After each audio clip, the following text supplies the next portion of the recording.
Selamat pagi adik-adik muda Farmasi Udayana.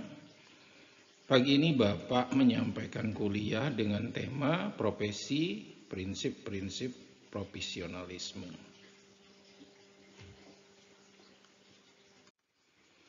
Tema ini adalah bagian dari mata kuliah Undang-Undang Etika Kesehatan. Pada bahasan kali ini kita bahas perbedaan antara profesi, profesional, dan profesionalisme. Terlihat berbeda dengan nyata antara ketiga tampilan tersebut di atas. Apa perbedaannya?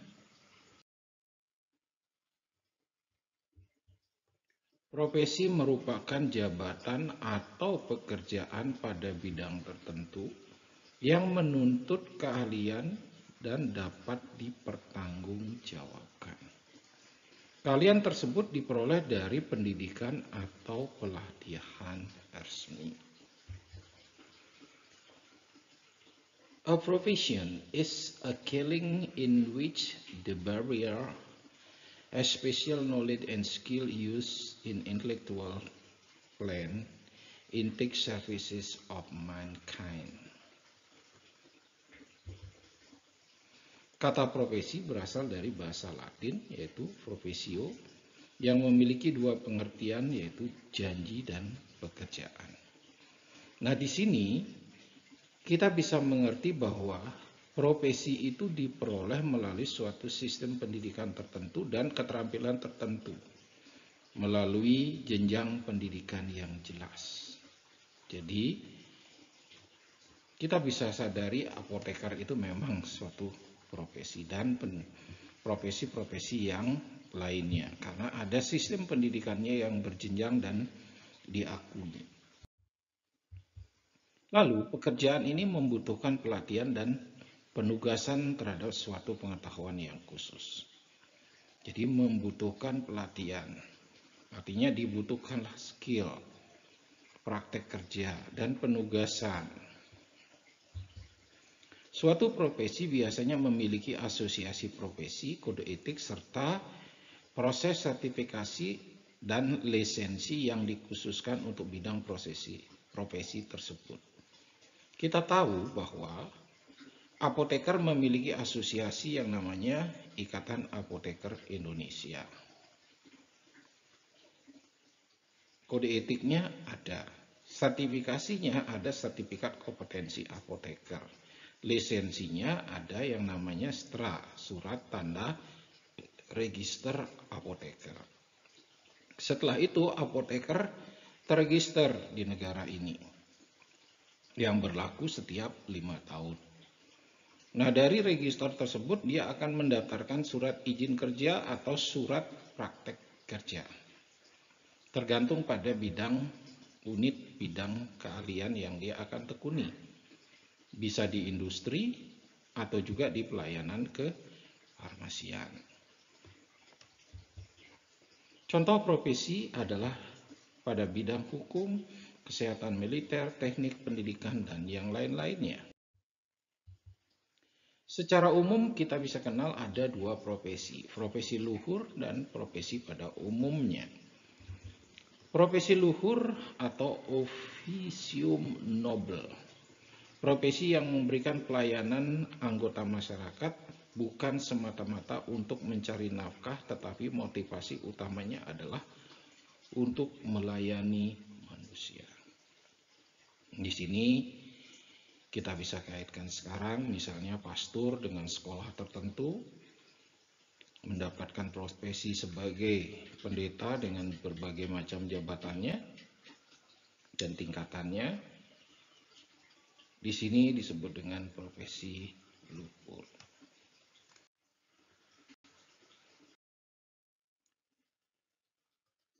Dua prinsip utama bagi profesi luhur. Yang pertama adalah mendahulukan kepentingan orang lain yang dibantu, klien atau pasien. Yang kedua, mengabdi pada tuntunan luhur profesi. Nah, itulah kira-kira dua dasar dari prinsip utama profesi luhur tersebut. Lalu, moralitas dan profesi luhur. Kuncinya supaya dapat melaksanakan profesi yang luhur secara baik dituntut moralitas yang tinggi dari pelakunya. Nah, ketika adik-adik menjalankan profesinya besok sebagai apoteker, tentunya dituntut suatu moralitas. Karena moralitas kejujuran akan mendasari dari kegiatan praktek kefarmasian. Misalnya, adik bekerja di suatu apotek, jelas adik sebagai penanggung jawab. Ownernya nggak mungkin ada di situ. Nah, kalau tidak didasari pada moralitas yang bagus, mungkin saja ada bisnis di dalam bisnis. Atau adik tidak menjalankan praktek adik selama di situ. Sehingga terlihat pada kinerja dari omset. Nah, disinilah perlu disadari apa sih moralitas itu, nanti kita akan bahas lebih jauh. Dua prinsip utama bagi seorang profesi pada umumnya. Prinsip pertama agar menjalankan profesinya secara bertanggung jawab. Bertanggung jawab di sini dimaknai sebagai tanggung jawab terhadap pekerjaan itu sendiri maupun hasil yang berkualitas. Artinya, ketika dia melakukan pekerjaan pada profesinya, dia harus bertanggung jawab dan selalu memberikan outcome yang terbaik. Tuntutan outcome dari pelayanan kesehatan adalah patient safety. Sehingga dia akan berupaya bertanggung jawab melakukan pekerjaannya untuk memenuhi tuntutan dari pekerjaan itu sendiri. Yang berikutnya, hormat terhadap hak-hak orang lain. Kita lihat ciri-ciri profesi lainnya, seperti adanya pengetahuan khusus yang biasa, keahlian, keterampilan yang dimiliki berkat pendidikan, pelatihan, dan pengalaman yang bertahun-tahun.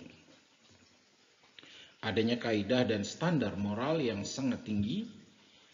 Hal ini biasanya setiap pelaku profesi mendasarkan pada kegiatan kode etik profesi. Jadi, setiap organisasi profesi pasti punya kode etiknya yang mengatur tentang standar moral dan kaidah-kaidah yang ada di dalam anggota profesinya. Pengabdian pada kepentingan masyarakat, artinya setiap melaksanakan profesinya harus meletakkan kepentingan pribadi di bawah kepentingan masyarakat.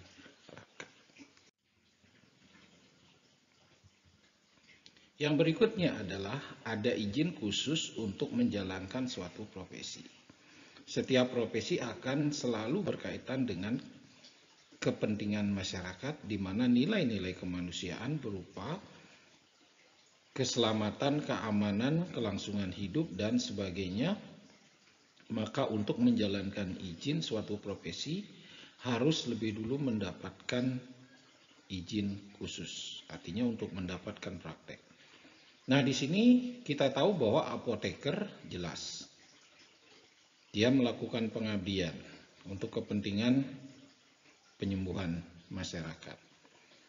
Untuk mendapatkan melakukan pengabdian yang sesuai dengan aturan, dia harus mendapatkan license, yaitu surat kompetensi apoteker. Kemudian mendapatkan surat tanda register, kemudian surat izin apoteker selanjutnya.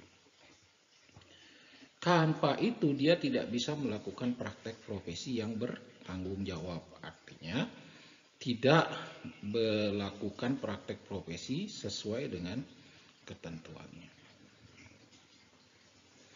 Kaum profesional biasanya menjadi anggota dari suatu profesi. Artinya seorang profesi ini akan terhimpun menjadi anggota asosiasi dari suatu ikatan profesi, seperti apoteker akan terkumpul dalam organisasi Ikatan Apoteker Indonesia.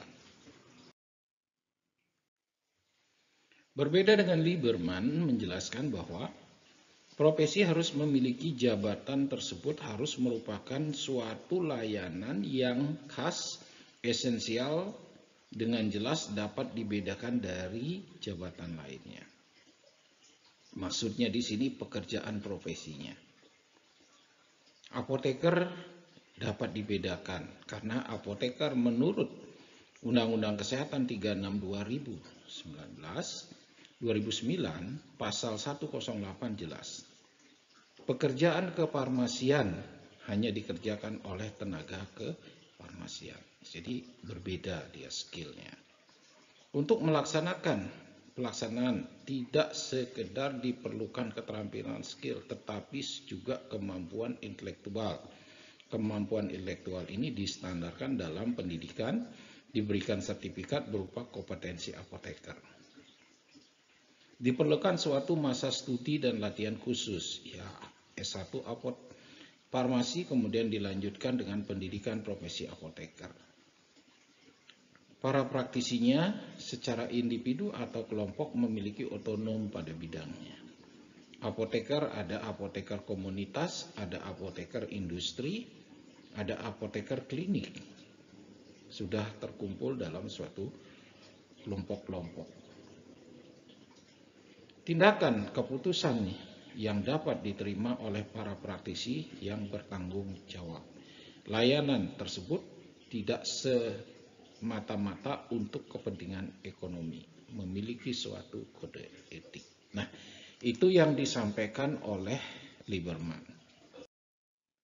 Kita lihat pada persyaratan lainnya disampaikan oleh yang lain bahwa pekerjaan itu mempunyai signifikansi sosial karena merupakan pengabdian kepada masyarakat.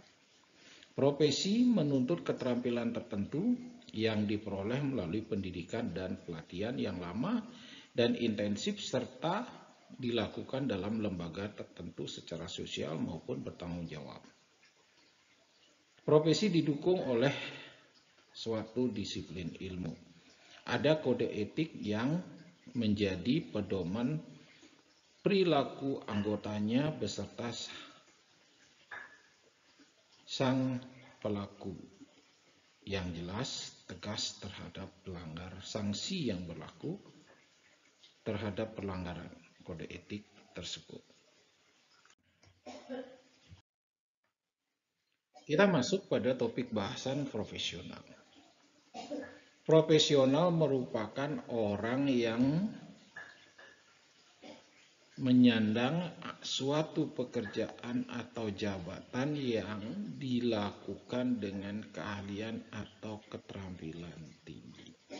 Jadi profesional cara dia bekerja. Profesional akan mempengaruhi penampilan seseorang yang dilakukan pada pekerjaan sesuai dengan profesinya. Profesional merujuk pada sebutan yang menyandang profesi dan sebutan terhadap penampilan seseorang dalam mewujudkan unjuk kerja sesuai dengan profesinya.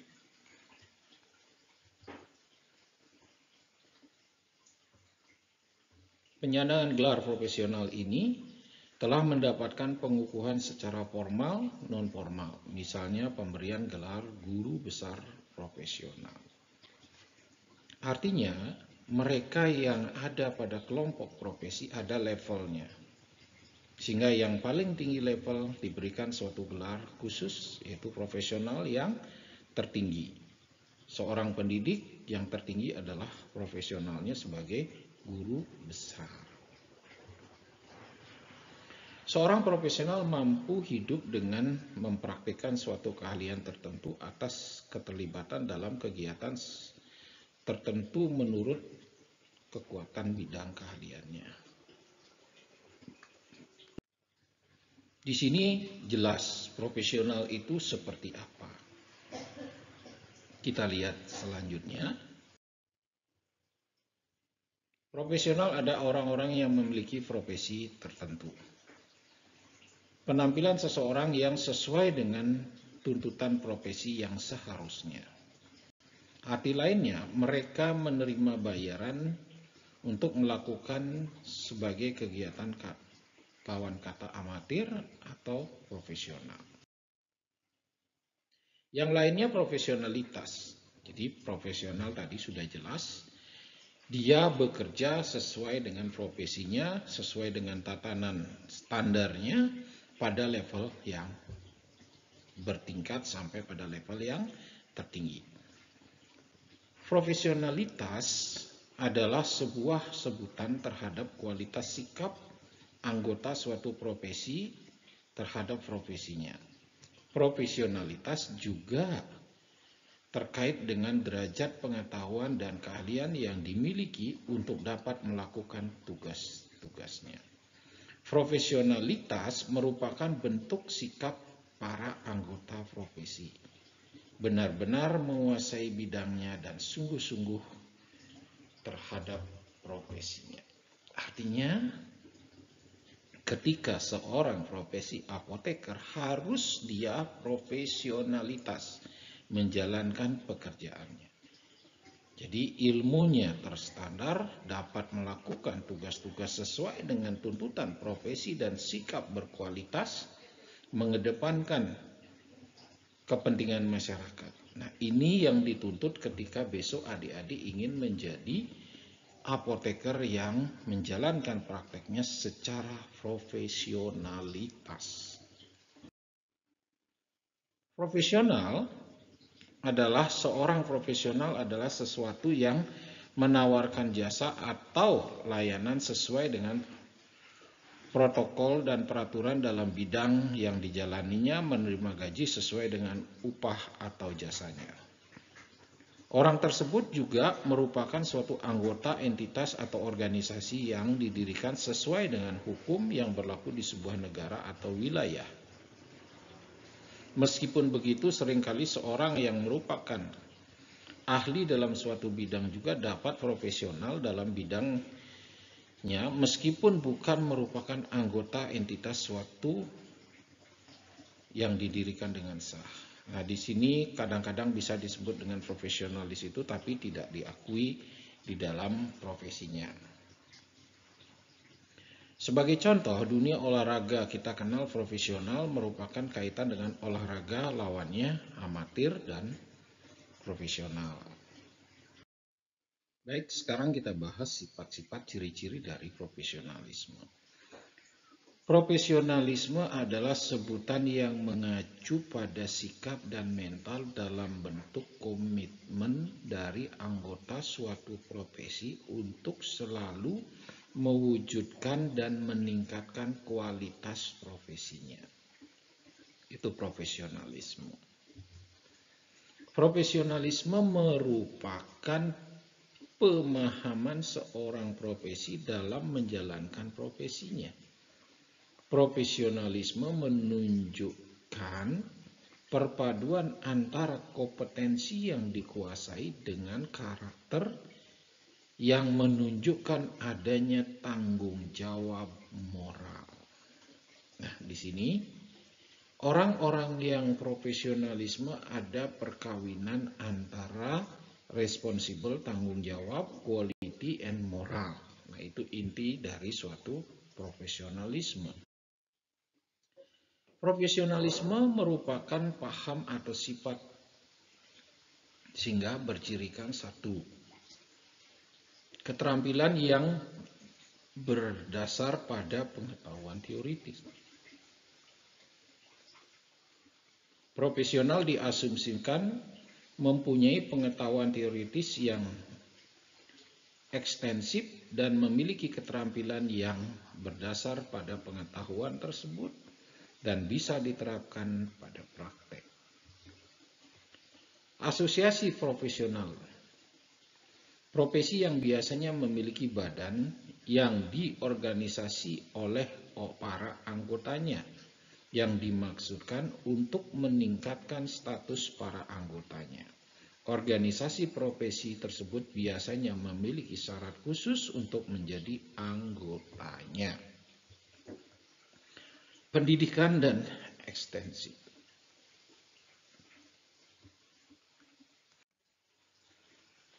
Pendidikan yang ekstensif.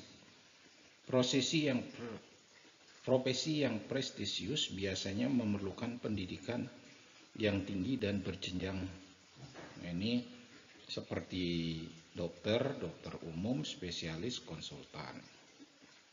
Kemudian apoteker juga ada, apoteker SP1, SP2. Spesialisnya akan disusun sesuai dengan bidang keahlian yang diinginkan. Profesionalisme memiliki suatu pelatihan institusional. Selain ujian juga biasanya dipersyaratkan untuk mengikuti pelatihan institusional di mana calon profesional mendapatkan pengetahuan praktis sebelum menjadi anggota penuh dari suatu organisasi. Peningkatan keterampilan melalui pengembangan profesional juga menjadi suatu persyaratan. Kita tahu pendidikan spesialis itu memerlukan persyaratan keterampilan khusus dan melalui jenjang-jenjang pendidikan khusus. Lisensi.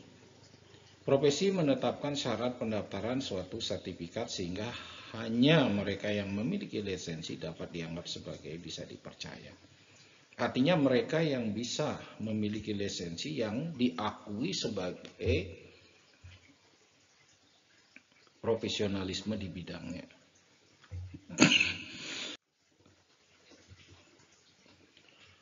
Otonomi kerja. Profesi cenderung mengembangkan suatu otonomi kerja dan pengetahuan teoritis pada bidang kerjanya agar terhindar dari intervensi pada bidang profesi tertentu. Kode etik. Sudah kita bahas sering bahwa organisasi profesi biasa memiliki kode etik bagi para anggotanya dan prosedur disiplin bagi anggota yang melanggar aturan. Mengatur diri.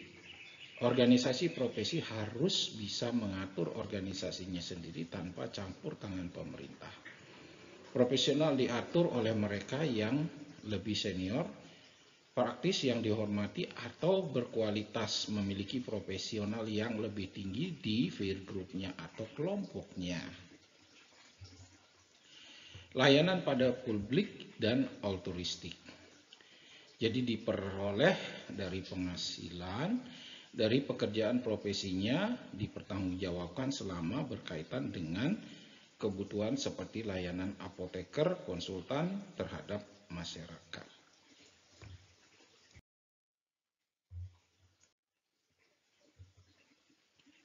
Status dan imbalan yang layak. Profesi yang paling sukses akan meraih status yang tinggi, prestis, dan imbalan yang layak bagi para anggotanya. Hal tersebut bisa dianggap sebagai pengakuan terhadap layanan yang mereka berikan kepada masyarakat. Kadang saya bertanya, bagaimana dengan jasa layanan apoteker? Nah, kita bahas nanti.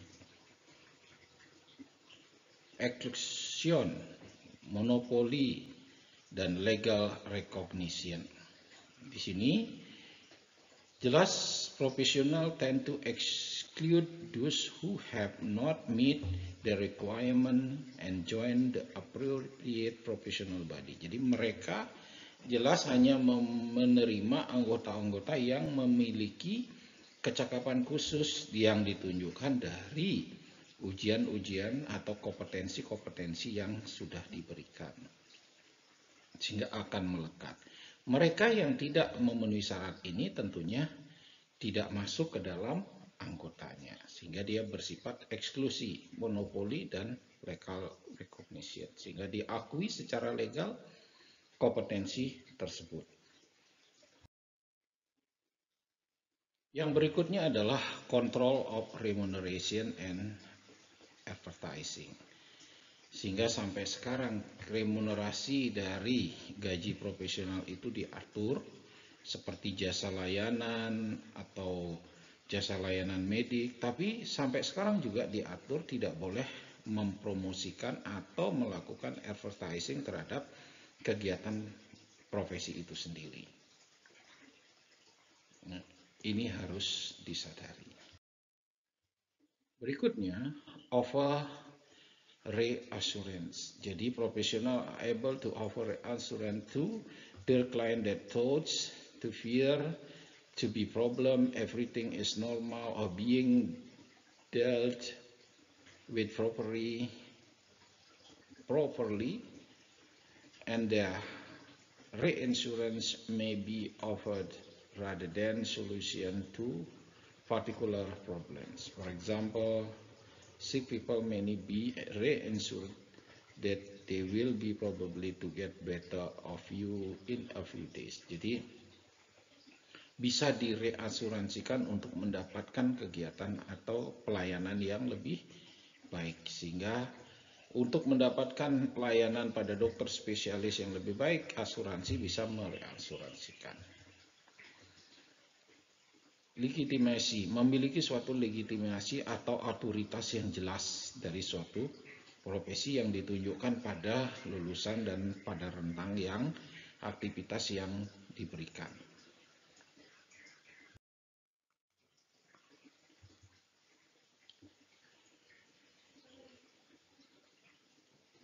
Inaccessible body of knowledge. In some profession, the body of knowledge is relative inaccessible to unificated.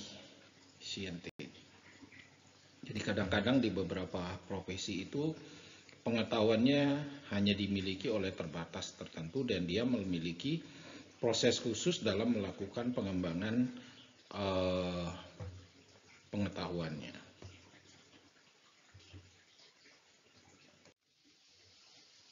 Yang berikutnya adalah indeterminacy of knowledge. Professional knowledge contain elements that escape being mastered and communicated in the form of rule and can only be acquired through the experience.